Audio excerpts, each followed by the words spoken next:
Deus, celebre o nome do Senhor. Glória a Deus. Deus é bom, igreja, sim ou não?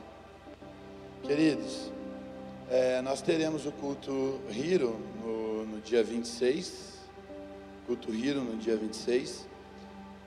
Para quem que é o ministério de homens? Para todos que têm certeza que são homens na igreja. Amém? Para os que não têm certeza também, porque daí você vai ter certeza, em nome de Jesus, brincadeiras à parte. Mas para quem faz parte do Hiro? Todos os homens da igreja, amém? Quem faz parte do Shine? Todas as mulheres da igreja, ok? Todas as mulheres da igreja fazem parte do Shine.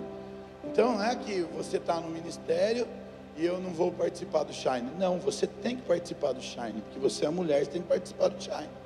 E aqui eu dou um aviso para todo coordenador, para toda liderança, tanto homem quanto mulher. Você tem que participar do Hiro, você homem, coordenador, pastor, líder, quarta pessoa da Trindade, anjo de luz. Você tem que participar do Hiro. Ah, eu estou no ministério tal, não importa, se é homem, está no Hiro. Tem que fazer parte do Hiro, tem que estar envolvido no Hiro. Homens. Mulheres, eu estou no ministério tal, tem que fazer parte do Shine. Você coordenador, você líder, não estou dando uma sugestão, é um comando. Você tem que participar, tem que fazer parte do café com Deus. Você que é liderança, não está no café com Deus, procure hoje a sua pastora. Você mulher, esteja no café com Deus. Coordenadores ou coordenadoras, café com Deus.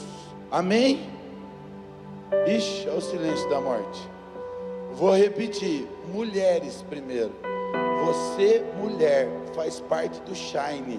Participe do café com Deus. Amém, mulheres?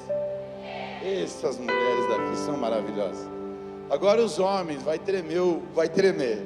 Homem, você participa do Hiro. Amém, homens? Esses homens é bravo mesmo. Puxaram o pastor, né? Lógico. Claro. Então, você que é da liderança, não é opcional, ok? Não é opcional. Você vai participar do café com Deus, mulher e homem Hiro.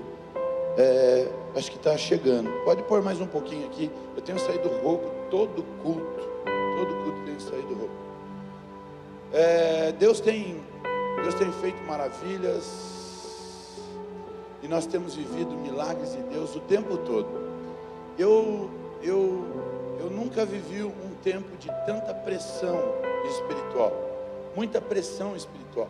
Nós vemos que há um momento de romper da igreja, há um momento em que a igreja está para romper, para que haja uma explosão de glória, para que o nome do Senhor Jesus seja glorificado. Mas eu nunca vivi um tempo de tanta pressão, de tanto desgaste físico e emocional, de tanto desgaste, eu sentindo no corpo, sabe, a ponto de me trancar às vezes. E aí eu fiz exames para ver como está a testosterona, para não dizer que não é falta de vitamina, né?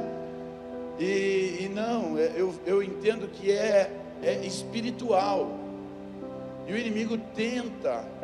Há muitos estudos aí, livros que estão sendo disseminados aí, ensinando como derrubar uma igreja, como parar a igreja do Senhor Jesus. E um dos primeiros pontos que eles colocam, sabe o que é? Detone a autoridade primeiro do pastor, destrua a família do pastor. Olha só, igreja, a opressão do inimigo.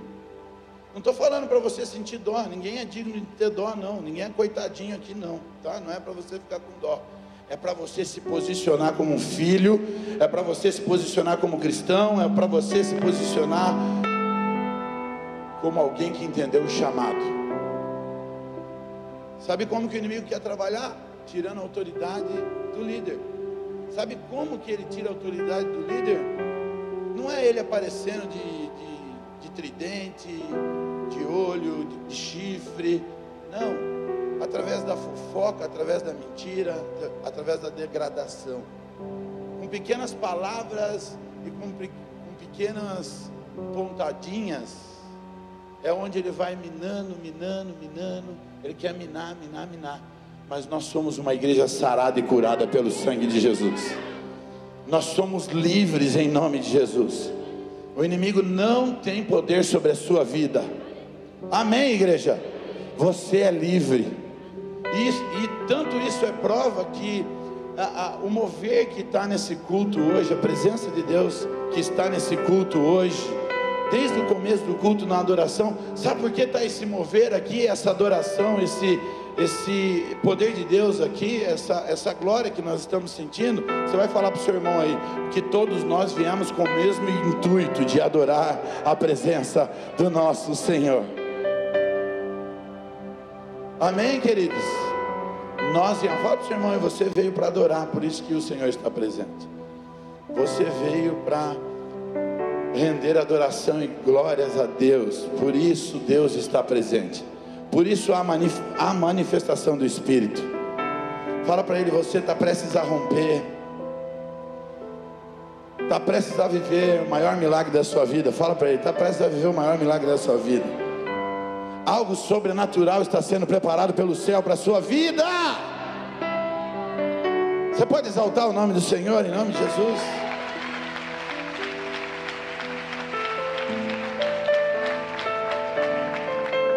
Eu vi a pastora falando de esvaziar a conta dela, R$450. Vou abrir mais um parênteses aqui. Nada disso estava programado para falar, mas eu senti de falar no coração. Tudo que eu estou falando aqui, senti o Espírito Santo para falar. A pastora falando de esvaziar a conta dela. Nós não fizemos isso só uma vez. Nós fazemos isso desde sempre, né? Eu estava conversando com a secretária hoje, antes de entrar aqui no culto, e nós temos compromissos grandíssimos essa semana. Amanhã, para ser mais preciso, como amanhã é feriado, vai para terça-feira. Grandíssimos. E nós precisamos de um milagre. Como só precisamos de um milagre, eu sei que já temos esse milagre em nome de Jesus. Amém, querido? Mas a pastora falando que entregou tudo de R$450, parece tão pouco, né? E eu não sou de ficar olhando a conta da igreja. O tesoureiro só fala, a secretária também só fala. Às vezes eu olho, porque tudo é autorizado por mim, eu que autorizo todas as coisas, né? Mas numa igreja tão grande, nós não vemos tantas ofertas de R$450. Não vemos. Por isso eu quero que você seja tocado pelo Espírito Santo, para que de fato você honre a Deus e faça o sobrenatural. Faça algo diferente, faça algo por amor à obra. Entregue de coração, de verdade. Entregue de verdade algo expressivo que mostra a sua fé naquele que vive e reina para todo sempre. E viva um milagre, faça diante de Deus. Eu já vivi muitos milagres, tenho vivido muitos milagres de Deus, e eu sei que você vai viver esse milagre também em nome de Jesus. Amém? Eu não preciso falar aqui os compromissos, mas nós temos compromissos gigantes aqui. E Deus, e é pela mão do Senhor. Nós não temos nenhum patrocinador extraordinário, um grande empresário que fica aqui bancando a igreja. Não tem. Tem você que é fiel, que é leal ao Senhor. Amém? A Global não manda nada para a gente, não, e nem deveria mandar. Ele já nos dá toda a estrutura que nós precisamos. Sou grato ao nosso pastor presidente André Valadão, ele já nos deu. Nós enviamos para ele, enviamos com honra, não para ele, para a Global. Nós enviamos com honra para ele, enviamos. Mas eu quero que você entenda, a nossa força está na unidade de linguagem. É na nossa unidade que está a força. Então nunca retenha aquilo que Deus te deu para entregar. Nunca retenha a semente que é para ser plantada, porque a semente que não é plantada não frutifica, não cresce. Então entregue ao Senhor. Quem está entendendo, diga glória a Deus. Fala para o seu irmão, deixa Deus te usar, meu irmão. Deixa Deus te usar em nome de Jesus. Deixa Deus usar você. Milagre da ressurreição. Milagre da ressurreição. Nós estamos no domingo em que tudo passou a fazer sentido quando Ele ressuscitou. Você pode celebrar? Sim ou não? Em nome de Jesus.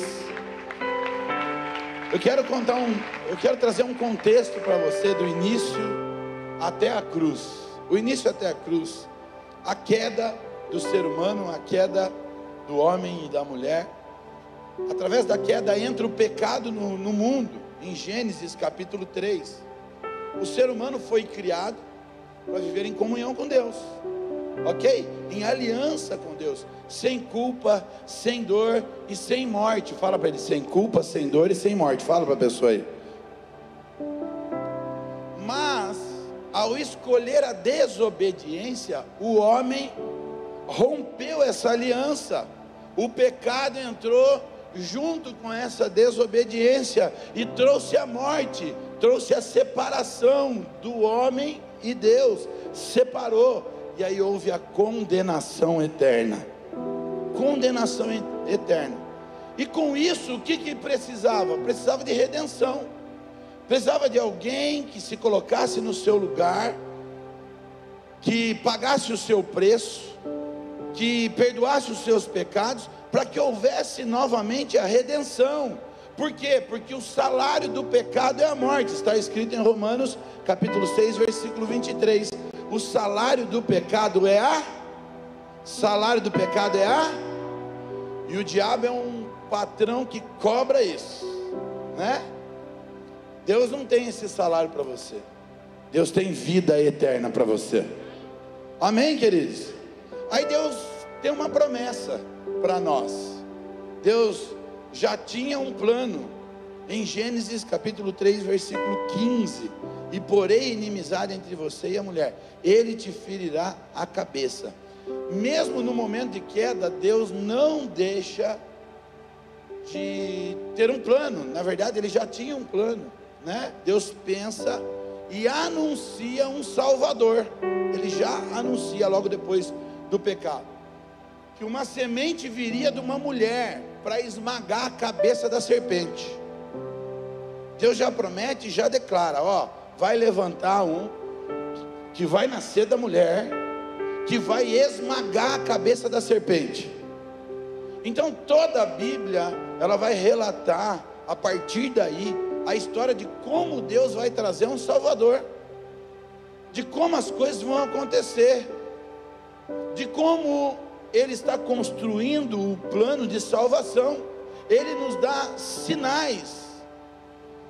Os sacrifícios são sinais daquilo que iria acontecer. Então começa-se a ter sacrifícios de animais, para que o sangue do animal cobrisse os pecados do ser humano. Então, de Gênesis a Malaquias, Deus institui o sacrifício de animais, o derramamento de sangue derramado dos animais nos altares. Para quê?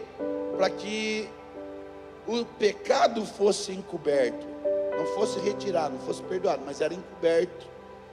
Mas na verdade, não é que Deus queria que matasse os animais, não é que Deus queria o sangue, não é isso. Mas o sinal da entrega dos animais era o desejo da pessoa querer o perdão do pecado que ela cometeu. Quem está comigo? Quem está entendendo aqui, diga glória a Deus. Que Deus não queria que matasse os animais, não era esse o desejo de Deus, mas era o desejo que estava no coração da pessoa em querer o perdão do pecado. Mas o animal não podia pagar o pecado, precisava de um sacrifício eterno, e Deus estava preparando esse sacrifício eterno. Então o verbo se faz carne e habita entre nós. Quem era o verbo? Jesus era o verbo. Jesus vem como homem. Jesus se desfaz da sua glória, um homem perfeito, um homem sem pecado, que era Deus e estava com Deus, e Deus se desfez e habitou entre nós. E Ele não veio só para ensinar, Ele veio exatamente para morrer. Ele veio sabendo, porque fazia parte do plano. João capítulo 1, versículo 29. Eis o Cordeiro de Deus que tira o pecado do mundo. Ele veio exatamente para morrer e se entregar pela sua vida. Você pode olhar para a pessoa linda que está do seu lado aí e falar para ela: ele veio para se entregar, ele veio para morrer por você. Jesus se entrega. Uma pessoa inocente, um cara inocente, se entrega, se faz culpado por você, entra no seu lugar. Jesus é traído, julgado injustamente, espancado e crucificado. Mas tudo isso fazia parte de um plano, não foi um acidente, já era premeditado, foi uma missão. Fala para o seu irmão aí, tudo isso era uma missão, já era planejado. Ele tomou o lugar do pecador. Sabe quem era esse pecador? Eu, você, né? Pecadores, nós. Ele tomou o nosso lugar. Sim ou não, igreja? Cada gota de sangue derramada foi para o resgate da sua vida. Cada gota de sangue representava o resgate, o favor, a vitória que Ele queria dar para você. Sim ou não, igreja? Ele se entregou dentro do plano de Deus. Isaías capítulo 53, versículo 5 diz assim: mas Ele foi transpassado por causa das nossas transgressões. Esse é o motivo de tudo. Qual é o motivo de tudo? É o amor à sua vida. É o amor à restauração da nossa vida. É porque quem tem, às vezes não entende o valor daquilo que você tem. E o ser humano, ele tem um problema com a gratidão. É difícil ele ser grato pelas coisas que ele tem. Por isso Deus fala que nós precisamos ter gratidão no coração. Mas só sabe o preço de algo quem de fato necessita daquilo que ainda nunca viu e nunca teve. Não é assim? Hoje nós temos acesso à palavra, nós temos acesso à Bíblia, nós temos acesso ao Senhor. Isso se torna tão comum para nós que às vezes nós pensamos assim: é normal. Não é normal. Na época, sabe o que é você não ter uma palavra de perdão, de restauração, você não ter esperança, não ter perspectiva de vida, não saber a quem recorrer, não tem a quem buscar, se depender de alguém para você se achegar a Deus. Sabe o que é isso? Você não ter oportunidade de entrar no templo. Não podia entrar no templo. Hoje é tão comum você entrar no templo. Você está aqui no templo, glória a Deus por isso. Você pode glorificar o Senhor por isso, que você está no templo adorando ao Senhor, exaltando ao Senhor. Eu quero que você entenda que antes de Jesus, sabe como seria? Vocês tudo lá fora, e eu aqui tremendo de temor. Eu entraria para pedir aquilo que vocês precisavam, e se tivesse algum restício, sabe o que acontecia? Eu entrava com uma corda, estou representando o sacerdote aqui, eu entrava com uma corda com um sino aqui, e com incenso. Eu tinha que entrar uma corda e o sino balançando. Se o sino parasse de bater, sabe o que tinha acontecido? Eu tinha sido fulminado, e ninguém podia entrar nem para me pegar, puxava pela corda. Se não fosse por causa de Jesus, nós não teríamos essa presença, nós não teríamos o Espírito Santo. Tem alguém entendendo aqui em nome de Jesus? Nós temos o Espírito Santo, nós temos o Consolador, nós temos aquele que cura, que transforma, que salva, que batiza, que dá dons. Celebra em nome de Jesus. Aleluia. Foi na cruz, por amor, para restaurar o que foi perdido lá no Éden, lá no jardim, para fazer você filho de novo, para fazer você novamente herdeiro, cordeiro com Cristo, para nos dar vida e vida plena, vida com abundância. Foi Jesus.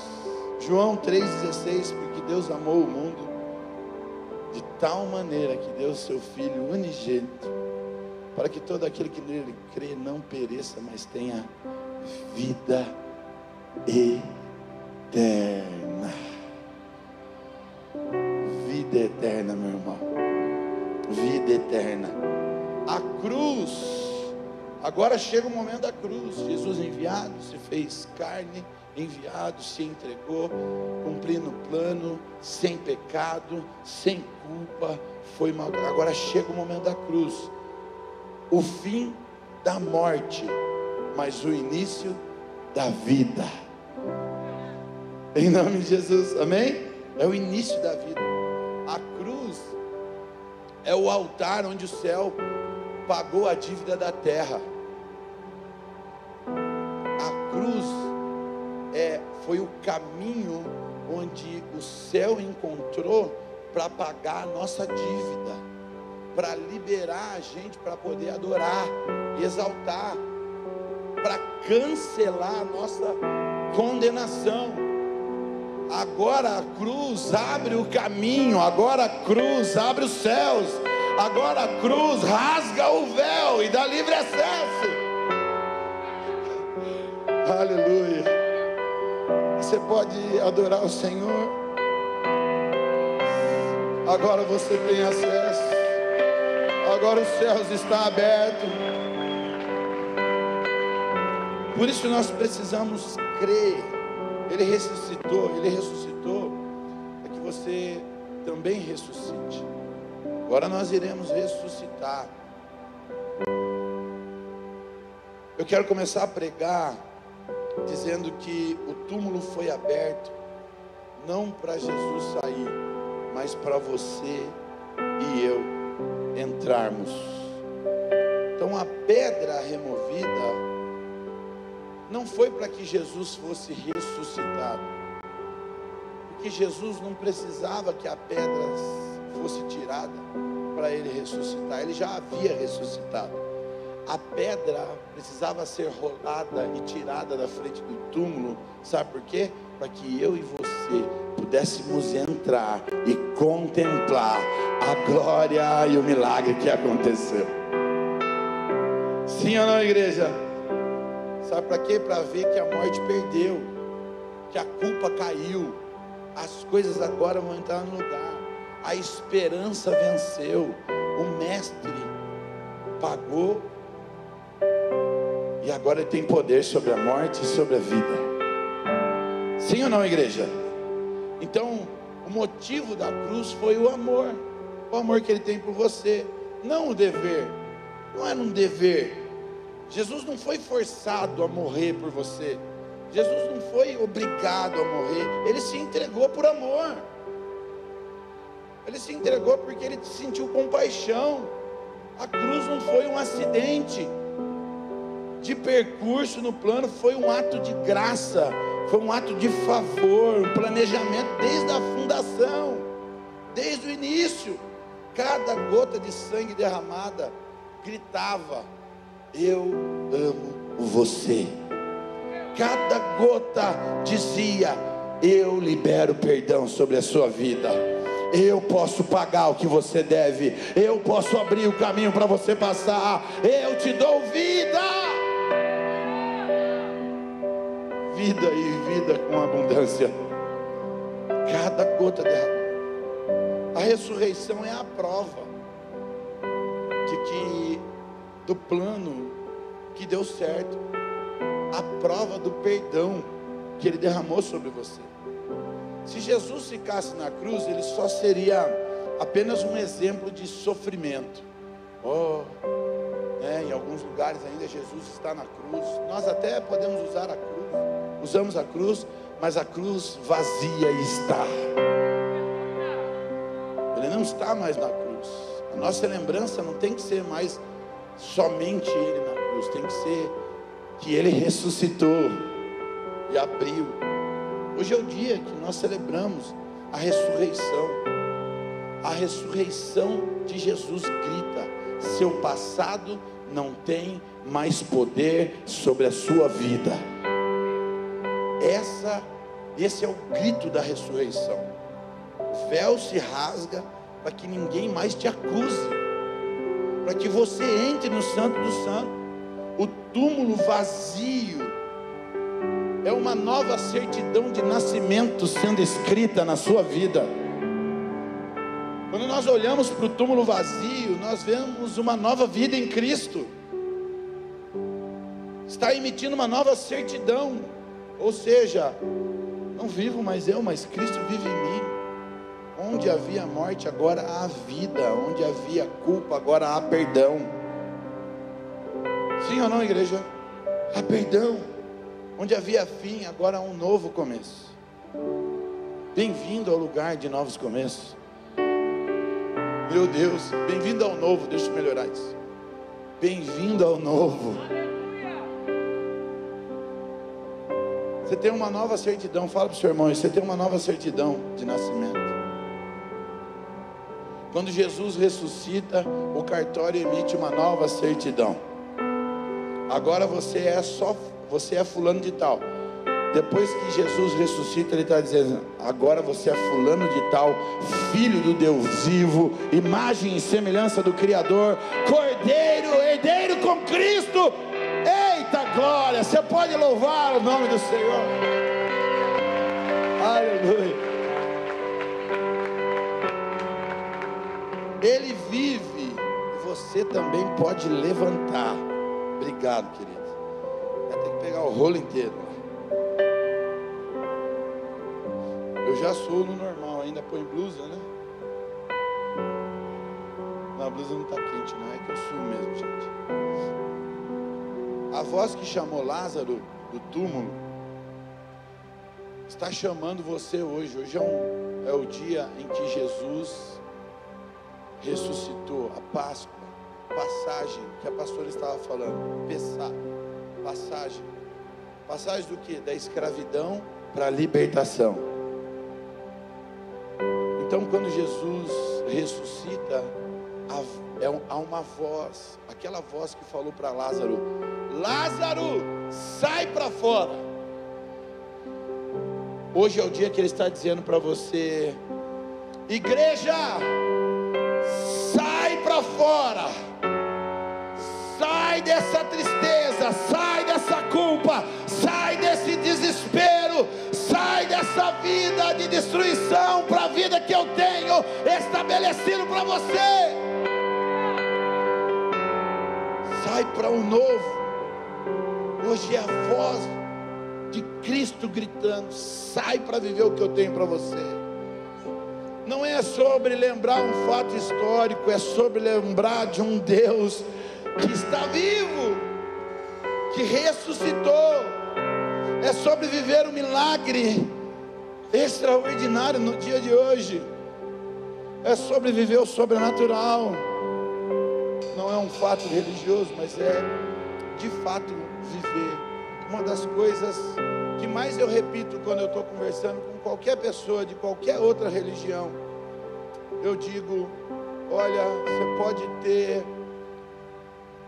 parecer muita coisa com a Bíblia, muita coisa, e vocês podem até usar a Bíblia, mas uma coisa eu preciso lembrar você: que a mãe não sei o que morreu, que o santo não sei de onde morreu, que o Buda morreu, que todos morreram, mas eu preciso lembrar para você: eu estive no túmulo do meu Salvador, e lá está escrito: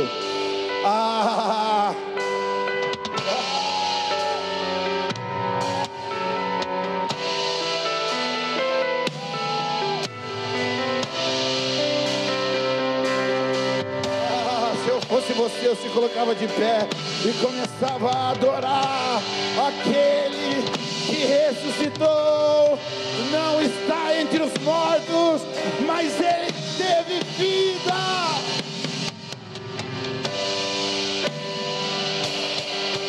Que procura entre os mortos aquele que vive. Aleluia. Não sei que música que vocês vão cantar, que música que é. Qual que escolhi? Seu Deus, eu mesmo escolhi, nem lembrava. É sobre essa daí não. Já cantar aquela que procura, pode ser? Depois a gente puxa essa. Aqui é ao vivo, gente. É um negócio. Aleluia. Aleluia.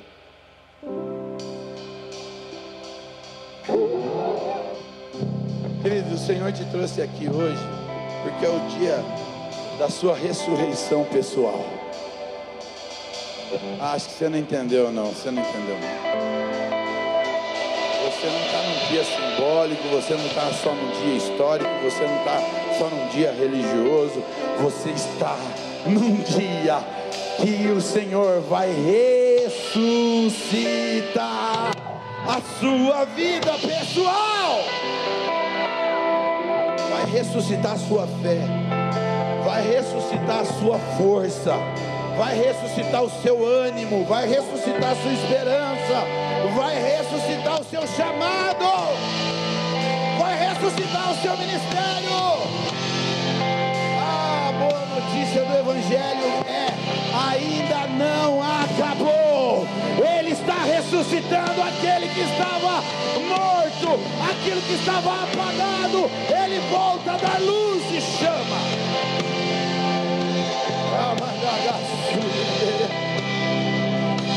Santo é o nome do Senhor. Comece a adorar o Senhor. Adore a Ele, adore a Ele. É dia de restauração, é dia de ressurreição, é dia de levantar, é dia de levantar a cabeça, é dia de entender que o Senhor está ressuscitando você.